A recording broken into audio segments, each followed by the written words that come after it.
खबर बिहार से है, जहां के मुजफ्फरपुर में बुखार की वजह से 38 बच्चों की मौत हो गई है। 20 बच्चों की अमवात इतवार की रात से पीर की रात तक में हो गई थी, जबकि 31 बच्चे अभी भी अस्पताल में जेर इलाज हैं। अस्पताल इंतजामिया ने बीमार बच्चों की बढ़ती तादाद को देखते हुए 2 नए आईसीयू को खोल दिया है, लेकिन इसके बावजूद अस्पताल में बिस्तरों की किल्लत देखने में आ रही है। अस्पताल इंतजामिया का दावा तो यही है कि अस्पताल में बेहतर इंतजाम किए गए हैं, लेकिन तस्वीरें कुछ और कहानी बयान कर रही हैं। एक ही बिस्तर पर 2-2 बच्चों का भी इलाज किया जा रहा है। हालात तो अच्छी नहीं है, अभी हीट एंड ह्यूमिडिटी यहाँ चरम सीमा पे है। कल से तो और अधिक गर्मी पड़ रही है आज के डेट में, तो हो सकता है स्थिति और ख़राब ही होगी। जब तक मानसून नहीं आ जाता है तब तक के लिए स्थिति बहुत गंभीर बनी रहेगी। फिर मैनेजमेंट आपका? मैनेजमेंट तो हम लोग पूरी चले रहे हैं। डॉक्टर्स यहाँ टोटल ड्यूटी पर लगे हुए हैं, 8 घंटा का रोस्टर शिफ्ट लगी हुई है। दवाई भी की कोई कमी नहीं है और भीड़ बढ़ गई है। दवा की कोई कमी नहीं है, डॉक्टर भी इलाज कर रहे हैं। थोड़ी बहुत समस्या जगह को लेके होगी, उसके लिए जो हम लोग का आईसीयू है, मेल आईसीयू जिसको एडल्ट आईसीयू हम लोग करते हैं, उसको भी हम लोग तैयार रख रहे हैं, जो वहाँ भी पेशेंट। और चलिए इस पर मजीद अपडेट के लिए सीधे रुख करेंगे हमारे रिपोर्टर सुधीर कुमार का। सुधीर, आपसे जानना चाहेंगे, अस्पतालों की जो हालत है वो काफी खस्ताहाल दिखाई दे रही है, क्या कुछ इंतजाम?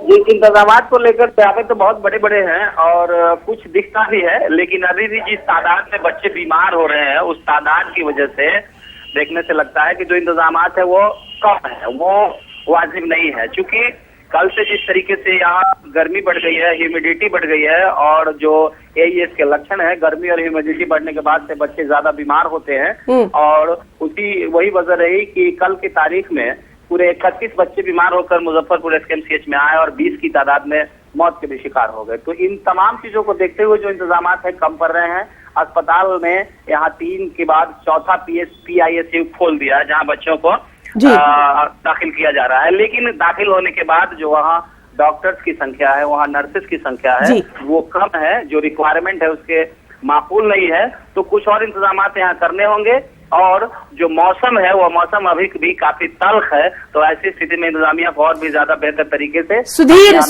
ये तो रही इंतजामात की बात। आपसे जानना चाहेंगे, अभी तक जो डॉक्टर से आपकी बातचीत हुई है, क्या कुछ अहम वजह बताई गई है इस बीमारी की? अचानक ये जो बीमारी है अभी तक रहस्यमय बीमारी कही जा रही है। साल 2000 में ये बीमारी सामने आई थी, डबल एंसेफेलाइटिस कहा जा रहा था, और साल 2000 से 2019 तक 1000 से ज्यादा बच्चे मौत के शिकार हो चुके हैं और लगभग 5000 बच्चे इन सालों में बीमार हो चुके हैं। बावजूद इसके बड़े लेवल पर रिसर्च हुए, दिल्ली की संस्थाएं, अमेरिका की संस्थाएं, अटलांटा की संस्थाएं, RMRI और बड़ी बड़ी संस्थाओं ने बड़े बड़े रिसर्च किए, लेकिन तमाम रिसर्चों का जो फलसफा रहा वो अभी तक सिफर है।